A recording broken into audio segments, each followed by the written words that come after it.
Upat ka balay ug duha ka establishmento ang gilamoy sa kalayo atol sa sunog sa Ulas, Davao City kaganinang buntag.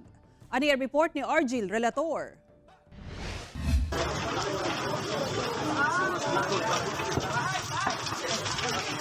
Sa video nga kuha sa netizen, makita ang dakong kalayo nga milamoy sa mga istruktura sa Ulas, Davao City mag-alas 6 Huwebes sa buntag.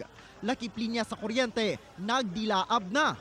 Paspas patud pa nga nidako ang kalayo tungod gama sa light materials ang mga balay.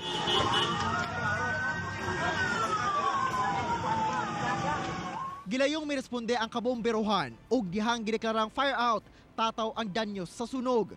Duha ka purok ang apektado nga mao ang 38 nga residential area ug 39 nga dunay mga establishment building nga nadamay, humanitabok ang kalayo. Tapot lawas lang gayud ang nadala sa kadaghanan sa mga nasunugan. Kani akong asawa, naligo ni siya.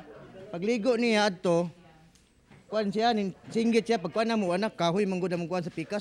Wala, dito na maginusugod. Pagka mo di kuan na mo dayon. Wala ko kumata sir kung wala ko gipukaw.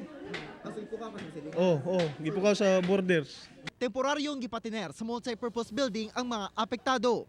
Gilayon sab nga nagpahigayon og taging ang mga taga Davao CSWDO.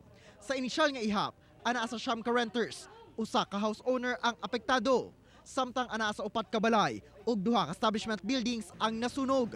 Sumala sa kabomberohan, electrical short circuit ang hinungdan sa sunog nga nagsugod sa usa ka laundry shop. Kauban si Leo Arcaje sa kamera. Ako si Argil Relator.